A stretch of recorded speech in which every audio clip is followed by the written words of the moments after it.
Hello, and thanks for checking out this bonus episode of I Dig Crazy Flicks with Cat Bus Russ from Indiana Comic Convention 2026. I'm just chilling out right now in my hotel room after watching 2014's Pompeii to keep up with the sword and sandal theme of the week instead of going with the Shutter theme, but I digress. I had a pretty successful day, and I'm gonna have to say again, only caffeine I really had was a Dubby energy drink to start my morning off, and it got me through the day. Dubby is a joyless energy blend, a powdered drink with all the caffeine of a cup of coffee and all the vitamins that you would find in an energy shot without that battery acid aftertaste. And if you go to dubby.gg and use promo code CatBusRuss at checkout, you'll save 10% off on your order.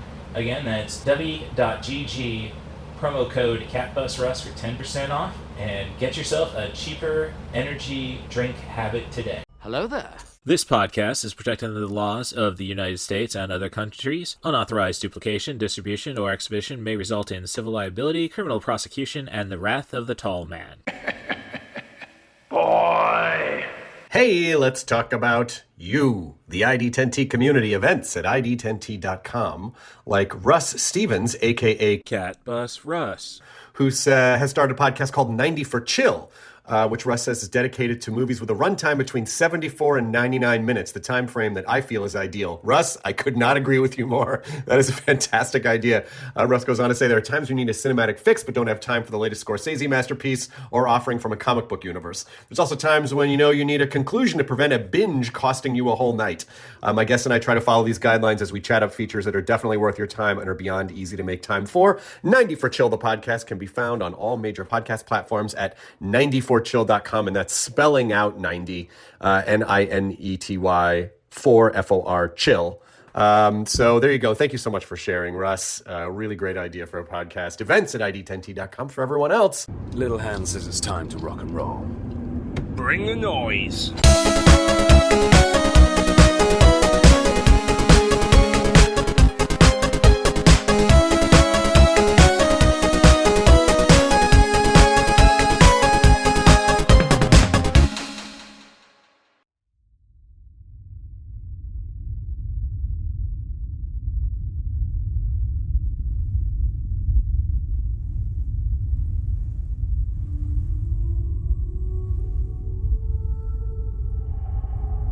Some prayed for help.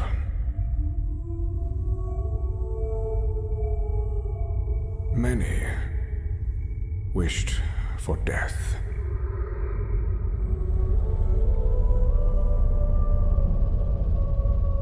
But in the city forever lost, the greatest secret still waits.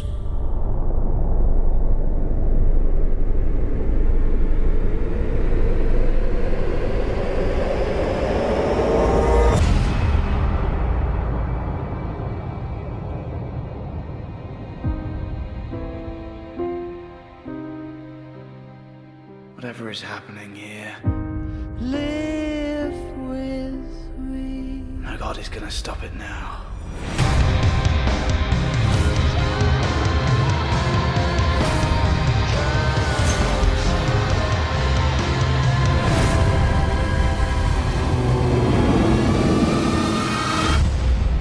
Pompeii.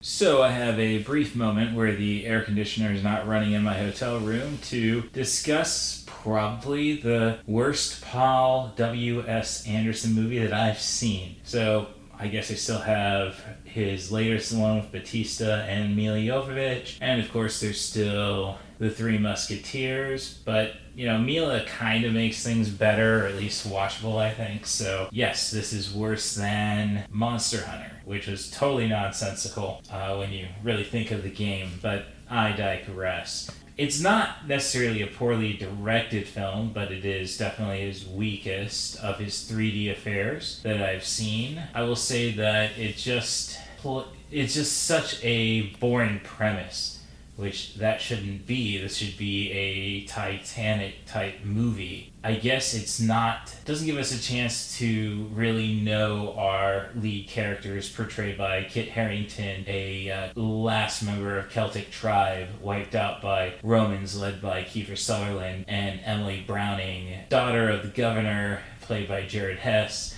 and Carrie Ann Moss. So this has a bigger cast than, say, most of your Paul W.S. Anderson fare, so it hurts a little bit more. The Celt is being taken to Pompeii to be a better gladiator asset, and he runs into Emily Browning, who's returning from Rome. Little do we know that she's actually run away from Kiefer Sutherland's senator. In the meantime, Pompeii is rumbling and it's about to blow, but everybody's like Jared Hess we have to have this gladiatorial spectacle to prove we're worth investing in.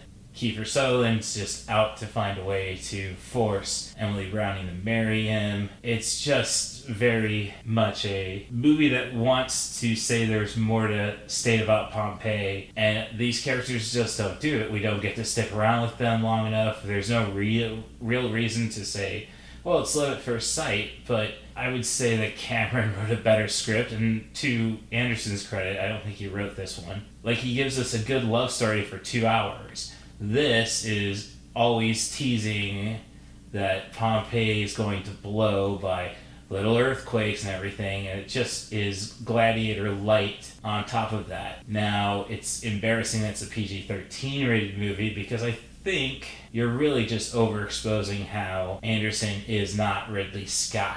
I think there's some nice flares in the gladiatorial combat, but, without buckets of blood, it's just very much lacks authenticity. Second act is really just first act establishing Milo, the Celt. Second act, love story and the gladiators. And there's not a lot of gladiatorial combat on top of that. It's like putting a UFC fight on the Titanic before it goes, but we're still stuck in the pre-show when it's finally going to hit that iceberg. Like, I don't know, foreshadowing for US 250? I'm just saying. I think it would have looked great in 3D, but just doesn't offer the same things you get out of, say, a Resident Evil movie in terms of excitement. You know what? Not a lot of slow-mo, and that's kind of like Paul W.S. Anderson's bag, so it doesn't really feel like his movie, besides like, well, the 3D would have looked really cool.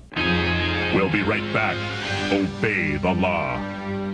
You do not have to be like me, because I know that everybody's social media feed is bombarded with ads for the new guilt-free snack. But you're scrolling on social media, so you're curious about a lot of things. And fortunately for me, I have a pretty high batting average when it comes to trying stuff from online sources. One of those hits was Deutsch Snacking Dough. It's cookie dough. You can eat raw, you can bake into cookies in under 10 minutes, and it just fills you up in a few scoops. I like to eat a pound, maybe 2 pounds of chicken wing in a sitting, and still there's the urge to go for that third pound.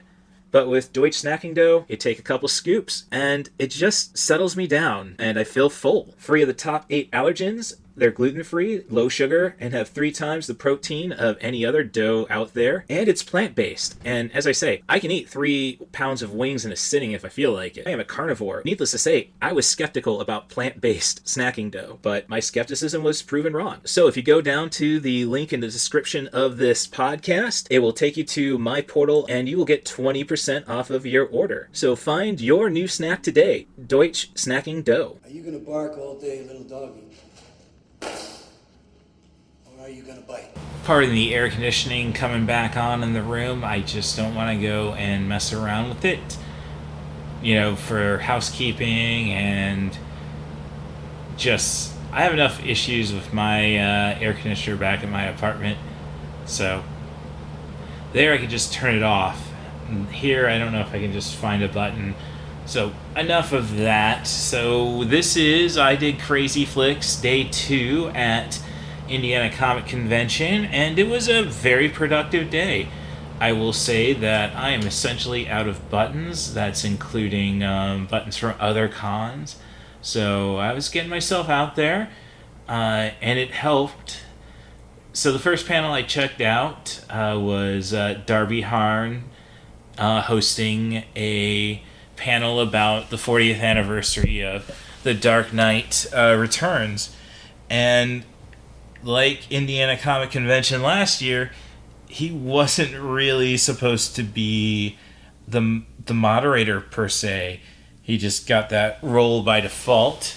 And I think he was kind of relieved when I walked in, like, oh, there's somebody who's going to at least give me some feedback, because his partner on the panel, she was trying to get on a lot of panels, and basically she ended up getting on panels she didn't expect to get on. She was looking more forward to like Handmaid's Tale and some, I believe, horror, but she was very good. I don't want to say her name, not to deny her credit, because she really appreciates The Dark Knight Returns. She wouldn't have volunteered. She just thought she would get something. She didn't think she'd get it. And as I say, I don't want to say her name just because of what came afterwards. So the Dark Knight Return panel, I was able to go and ask about the character of, I think it's Carrie Kelly. I had to look on IMDb. The female Robin that's in The Dark Knight Returns. And I happen to really like the character just because of the feminine message of it. And, cat's out of the bag. I have read The Dark Knight, the sequel to The Dark Knight Returns. And when I brought that up, just being me, like, throwing some commentary into a panel, we're not going to talk about that. It was basically what Darby said. I just said, yes, thank you. So I'm going to look that up. So, it can't be Kathy Kelly. That's a wrestler. Let me turn the phone to vibrate. I'm going to push buttons on it. So I brought up how I appreciated that character, and he turned it around. Well, what I've asked about the character. So it is Carrie Kelly. Okay. I asked about the character, and he said, well, it's an interesting take, and father-daughter figure kind of softens him. What did you think? And I don't think he necessarily did the softening, but, mentioned how you have to treat a girl differently when you're going to train them to be a vigilante. And then fun conversations about what's the best old Batman. Some of the audience were suggesting it's Bruce Wayne from Batman Beyond. And you really have to consider this a one-off. And I didn't really... This is the first time sitting in the panel, like, oh crap, Watchmen may have been second to this? Because it's a very political one. Ronald Reagan is a character in this. And I did throw out there, so defund cops, fund superheroes. And that kind of led into Darby talking about one of his books where, cities pay for superheroes, kind of like the boys in Vought. And I just said, after I asked the question, oh shit, nope, sorry, I forgot about the boys, pretty much explaining it. Poor communities can't afford superheroes, they can't afford infrastructure, cops and fire department, so the world really gets further divided upon wealth. So let's not give the capitalists any more ideas, I suppose. So that was a fun panel, and then as everybody's leaving, Darby asks, hey, how you doing? What panels you're on? I didn't get in on any. And then his partner in this one was basically like for an out, because the next panel was Transformers 40th anniversary celebration. So the Transformers the movie, which I've seen at B-Fest. I've written a blog about it, and I think it keeps getting better the more I talk about it, though. So, and it was funny, she was very cordial, I'll sit on this, do you want to and I said, oh shoot, I don't have my laptop with me. Oh shoot, I have my Indiana Comic Convention name placard from last year. It's with my laptop. She said, "Oh well, I mean, I can stick around and record." It's like, and she was getting her phone out. It's like, "No, I can record it on my phone." So, and I did get permission to record it from my co-panelist on that, and that was so. One person didn't show up on top of that, so I was with Corey Lanham. He is a video game writer. He's written for a bunch of big companies, and he worked on the Fear franchise. I'm just now reading his, but he's a Columbus, Indiana native, and I know he worked for a bunch of Chicago companies, I believe, to start. So now he's in California, and we basically okay, we got to address the toy line. I like to pull the music, and I think we had a good conversation. It's going to be interesting transferring that WAV file on my phone to make a podcast out of it, but I think we had a lot of fun. I think everybody had fun with it. And, I got the trash on Bay, and to the Poetic Critic, I kind of said, well, and especially at the Dark Knight panel prior, the problem with adaptations is you lose the beauty of the original, and with comic book movies you kind of lose that as well. So but we had a good conversation. Corey did a great job of leading. As I say, we were kind of flying off the seat of our pants, which is what Indiana Comic Convention is, seems a lot of the time. But you know what? Here's something. Compare this to Fan Expo New Orleans, where I sat in, came to a panel, and nobody from the panel showed up for 15 minutes, and they're not as loose as Indiana Comic Convention. I appreciate that. They just gave me the chance to go roll with that. Now, will Ryan call the organizer, give me the credit? Who knows? And then I checked out the kind of my I knew I had to face the full of Sith podcasters, Holly Frey and Brian Young, and as I'm screwing up names, in Pompeii it's Jared Harris, not Jared Hess. So my apologies. I checked out a panel. Finally some Star Wars stuff, and it was Star Wars TV, how The Mandalorian shifted streaming forever. And it was really just a celebration of TV in general, at least when it comes to Star Wars. We brought up the holiday special, we brought up the Ewoks. We didn't bring up the Ewoks cartoon, or the C3, or the Droids cartoon. I would say, though, it really just jumped to the Clone Wars. And it really is a good lesson in the economy of it, which is good because they had Nitin Bordraj, sorry if I mispronounced your name there, as one of the panelists. He's an accounting teacher at DePaul, and he's trying to do a website based totally on the economies of Star Wars. He's got a panel tomorrow, which I'm planning to check out, and it'll be interesting because he's leading it on his own. So is he going to do it like the censorship panel and just do a lecture, or is he going to open it up? So it was good talking about the history. I did get my feedback, and I really was a one-time. So again, I think Brian and Holly don't want me to really interact on their panels that much, because then it's like, okay, well, I have more stuff. Like, all right, we're talking like, what about Star Wars TV? Are we going to get,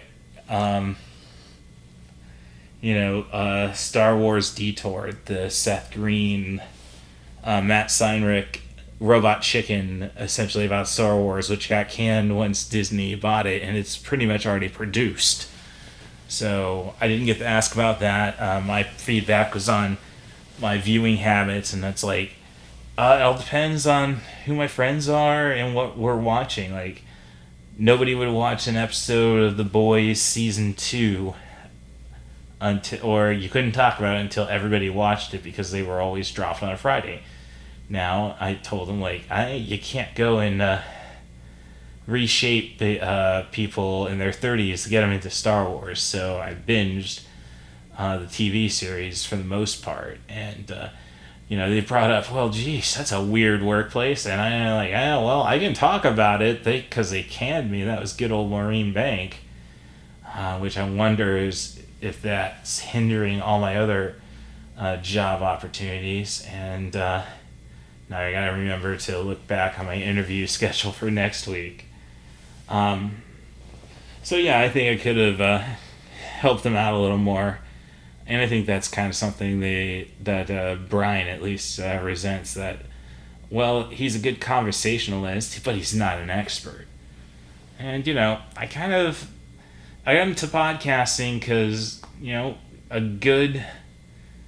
if you're an interesting enough personality and you have good people around you, it's entertaining. I'm not saying, so, alright, I'm not art, but, give me a break. So I then left to check out the floor finally. So my gimmick today was that I was walking around with a sign I painted up saying Chuck Norris was a Sith Lord with I Dig Crazy Flicks underneath it. And people liked it. So that's pretty much running out of buttons like, oh, don't give me eye contact, don't comment, because I'm going to turn and I'm going to go and give you a button. And I gave a lot of buttons out for the Transformers panel as well. So, but yeah, no, people were kind of there. Most people said, one gentleman said, no, that Chuck Norris isn't a Sith. Chuck Norris is a right-wing asshole, was a right-wing asshole who, if you listen to a Chuck Norris joke, those powers are not taught by a Jedi. And the people I ran into, I was about to give a button to after addressing the sign, oh, no, we ran at you with PopCon a couple weeks ago. Oh, Quad Cities. So this time, though, they had a better setup, and I will say that I did go and finally buy a 3D printed Pokeball that was Bulbasaur themed. Once I saw that it has the vines for the Vine Whip, yes, I will buy that. And they were very cool, like, oh yeah, you can come back and buy a second one and we'll get you a discount, because I bought a $35 Pokeball. I think they start at about 20, maybe even 15. But I'll probably run into them again, so my apologies for not getting your name. I also found another, some old VHS tapes of stuff I don't think you can get on streaming right now, so I don't think they ever made the DVD, which were the movies American Samurai, which is David Bradley from the latter American Ninja movies, versus Mark Dacascos in his debut, according to that box, and then the Taking of Beverly Hills, which Rob Hill on the Bad Movie Bible during the Making Mockbusters, the tryhards brought up, like, oh, this is such a fun movie, it's a shame you can't actually find it, which is basically Die Hard, but they've captured a city. You can't get out of Beverly Hills until they get what they need. So again, sorry, I don't think they gave me a business card. But they had some cool stuff from last year, so I just kind of remembered from there. So, cool. And yeah, I think that was all my purchases, except I tried to find Darby yesterday, and I don't know if he was doing panels or what have you, maybe book signings, because he has a new book called Dead Mall, which is a Stephen King tribute, but it's like, what if Stephen King wrote a 80s mall choose your own adventure? So I look forward to getting into that, and I don't want to say I owed him because of getting me on that Transformers panel, but I don't want to say I don't want to not lack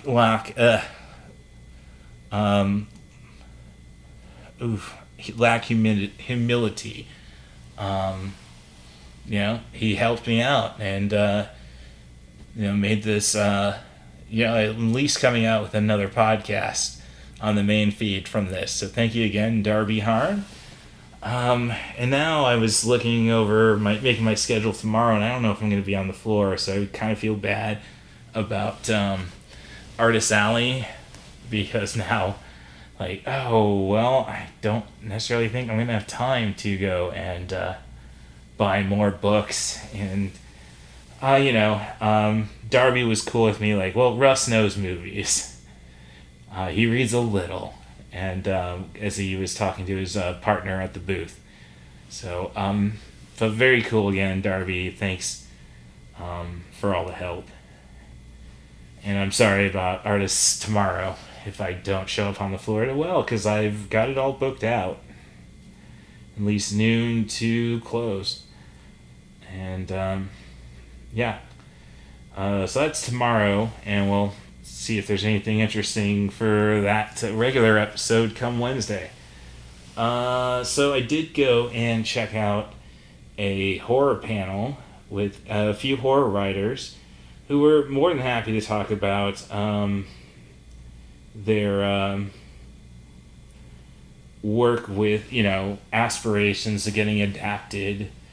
And you know what? I just like it because one guy, despite kids in the room, dropped a C-bomb. And he says, well, it's probably about time, I've been the creature in these books. Let me use the, is kind of our word, the C-U-N asterisk Y.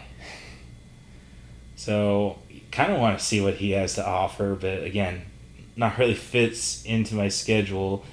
But I want to give them credit because they were very knowledgeable about horror, and I think you definitely should look into their works. What they are they write for the Buffy primarily. I mean, two of them write for Buffy. One has a book that's been optioned called Honeys, and I'll get the names of these three. All right, let me see. Come on. This must have been the 5 o'clock. Or maybe it was the 6 o'clock, because I don't know if I really got back on the floor again. Okay, no, it was the 5 o'clock. 31 Flavors of Horror. So I suppose they were supposed to have one more person there, Alex Langley. Oh, no, I'm sorry, Madison Martin. To be on the panel. Maybe she was supposed to be the moderator, I don't know. But the person who dropped the C-bomb is Ryan LaSala. Alex Langley writes, they've all published their own stuff. He writes some Buffy, though. Or late about his newest stuff. And Kirsten White, who's just got is everywhere. So multi-time New York Times bestseller. And, they were happy to talk a little bit of movies, like how some people just don't need the excessive gore anymore. So, oh, come on. And I really wish I would have noted the YouTube channel of somebody who, like he was saying, I think it was Ryan who was saying, like, well, I don't like the Saw movies, so it's kind of like, but, there's a person who does a YouTube channel, one video a year, 4 hours on an entire franchise, and it's like, well, I gotta listen to it. So a lot of it was just the fun of people who might get scared of something, but they need to know about it. And I think I can kind of say that my knowledge of Gremlins up to that point, up until I finally had the nerve to watch it with Allie at the art theater in Champaign. I totally get that. So it's just a fun conversation. Went back on the floor, and then 7 o'clock was Bootleg Safari. And as I said, this was going to be with obviously Aaron Reynolds, and he was joined by Land Pitt, I believe. I'm going to just try to make sure I get him right. First autograph, guest list, okay. And here's something, I really don't know when Nick Cage is supposed to be Nick Caging it. I know he's here. Um, Celebrity Row, June 6th. Celebrity Road. Photo.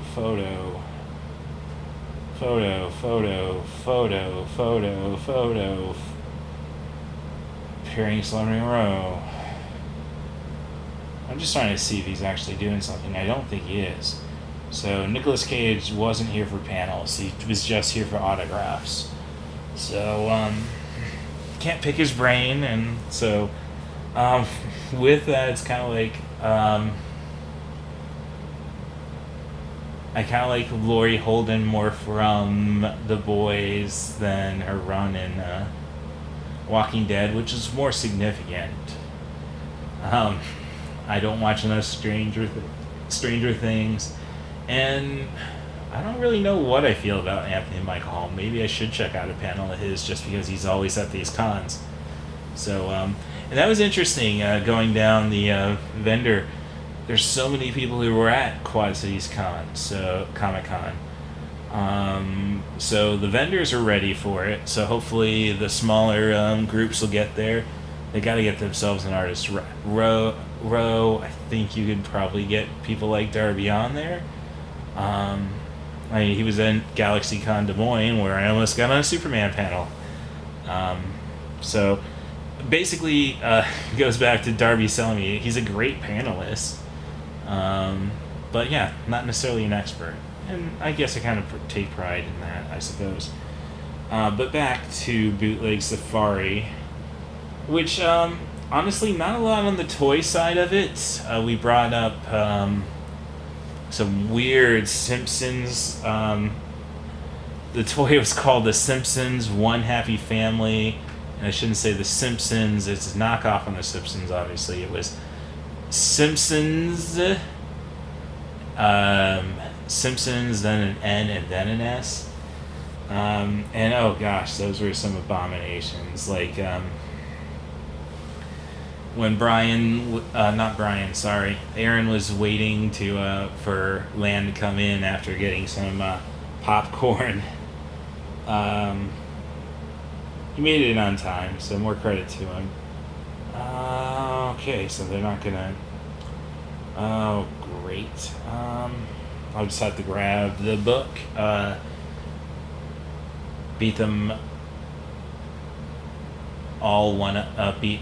up. Shoot. Well, I'll grab the book. Which he sold necessarily as Sailor Moon meets Double Dragon. Makes me more optimistic when I get into it. Okay, so doing my best. Lan Pitts. So Lan Pitts brought that Simpson, and then it was basically Aaron talking about buying a new computer and having the new stickers on it. And I wanted to say, yeah, you really should just go and get a case like I do on mine. And I figured out how to buy more stickers. So I really do need to try getting an Artist Alley tomorrow.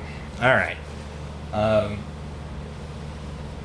So all the toy-wise that was offered by Aaron was the Japanese Batman, who's in like a red and gray suit with Batman written on his logo. And I'm going to have to stop for a moment. Bear with me. And now, a feature presentation. Oh, very well.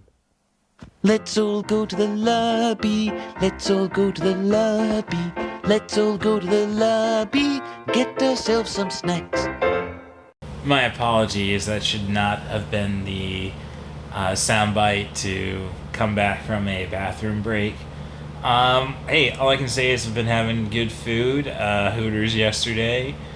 I was kind of taken back. Like, you are doing 3 Mile Island wings, 20 of them without ranch or blue cheese. And it's like, my dad's from Buffalo. This is something I can take.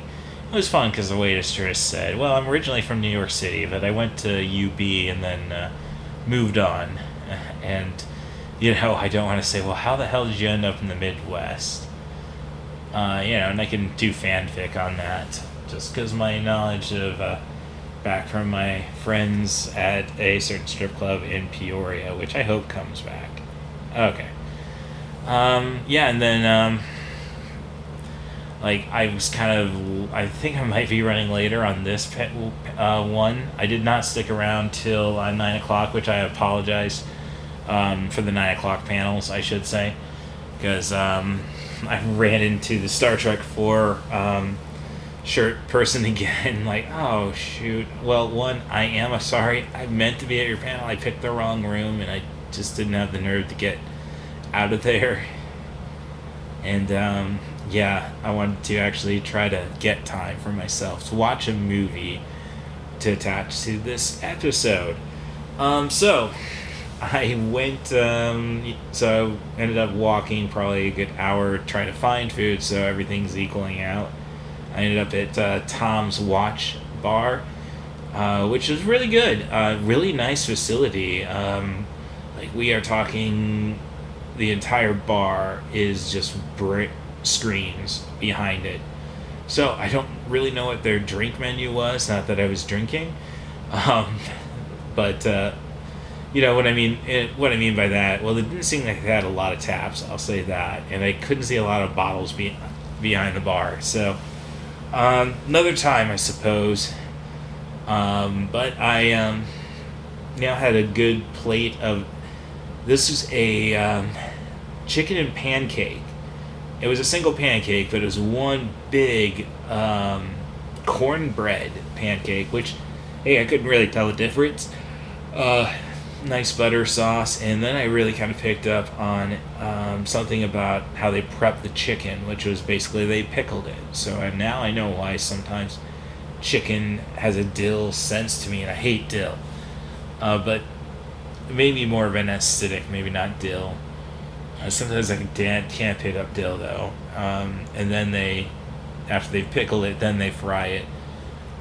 Yeah, so really good. But, and then snack-wise, I ended up going to the, picking up a bag of popcorn, a $12 bag of blue raspberry popcorn, and I think it is very heavy on the blue dye. It took a while to get off my hands in the bathroom, like...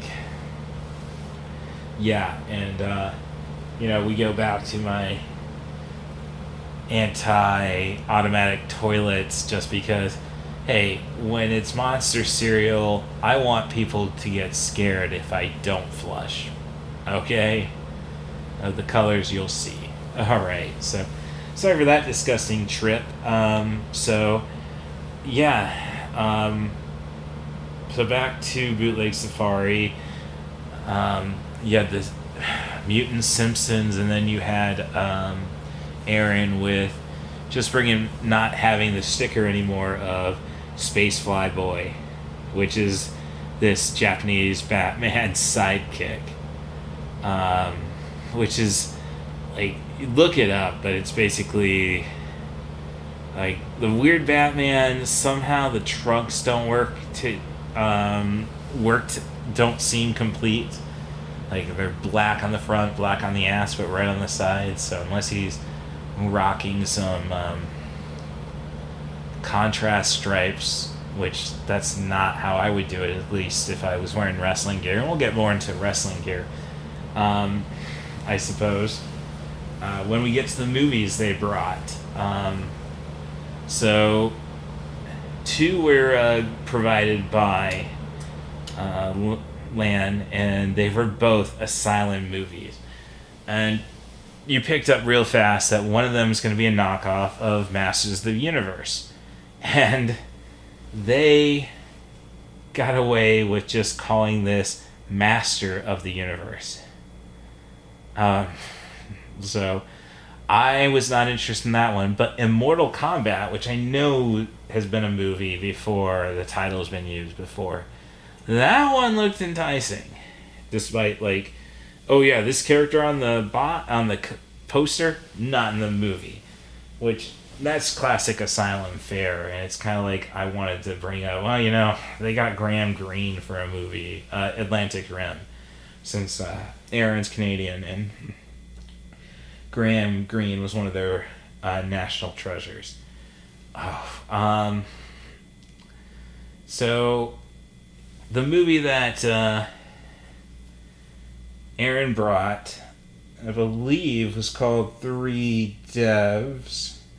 It's a Turkish comic book movie with El Santo. So let me see if I can get it. Three Dev. All right, literal translation is Three Giant Men, and it's basically Spider-Man, who gave up the blue to wear green, is a masked murderer, art thief, and counterfeiter, and two cops decide to start dressing up as Captain America and El Santo, and because that will irritate the Spider-Man. And you do get a scene where a guinea pig is shoved down a tube to kill an informant. I would say rats have been done in the past. This was his face, though, so you got a guinea pig going down and eating a man's face, and lots of low fake blood. Aaron did not appreciate me thinking, well, if we're using rodents and tubes, I'm sorry if I think of Richard Gere. Oh, that's sick. And I had to explain that, look, yeah, you shouldn't be putting evidence in your wrestling tights. That's what El Santo was doing. But, this is back in the double layered days. Like, you'd wear your tights and then you'd wear some trunks over the tights.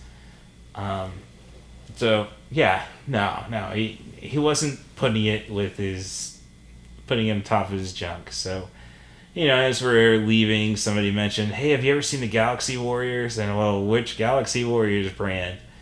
Like, I've seen these superhero. No, they've done one for He-Man. Well, Aaron brought up that he produced a movie, which I've done on the podcast, Galaxy Warriors, which is pretty good. Knew the assignment. And I said, yes, go and check that out when he said that.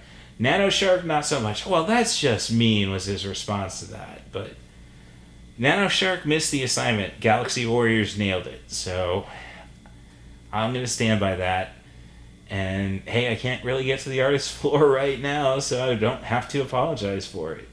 But he might remember that one. So who knows? And yeah, that concluded my con. And then it was dinner.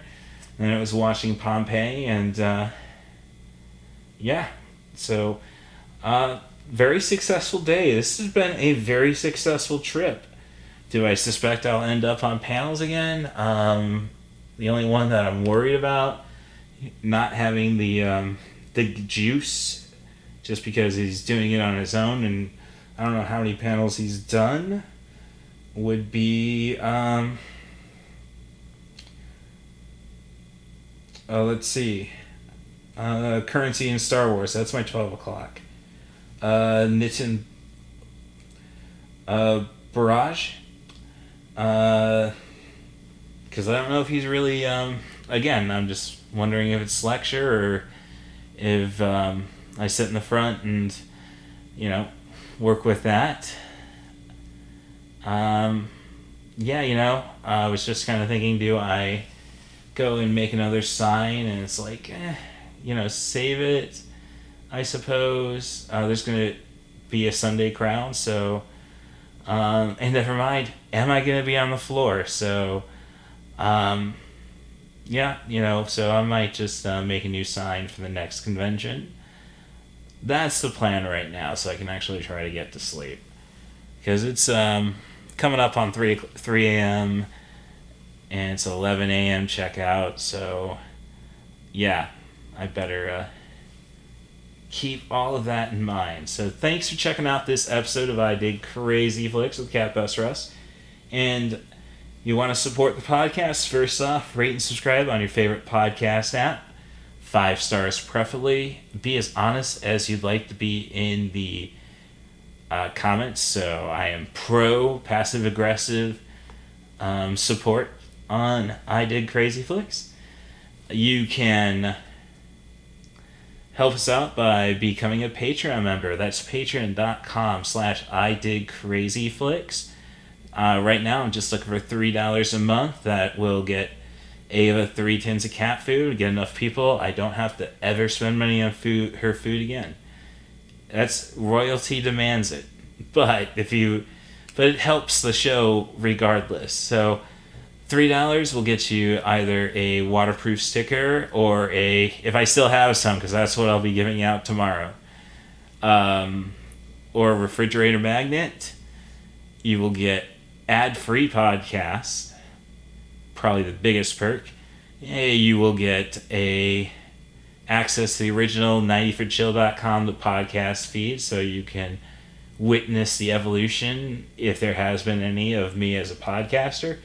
And you get a shout out as long as you're subscribed. So thank you, Tim Bates. You can find him on episodes about 1989's Bloodsport and Space Arena and 1988 horror comedy classic Night of the Demons. Those are on the regular feed. You don't need a Patreon member to be a Patreon member to find Tim.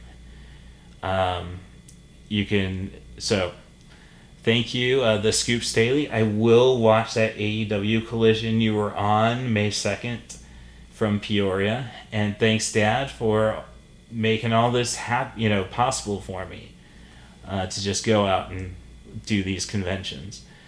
And it kind of makes me think, maybe I should try to make a super one so I can just get the money ahead of time. Okay, that'd probably be elderly abuse. Just kidding around, Dad. All right.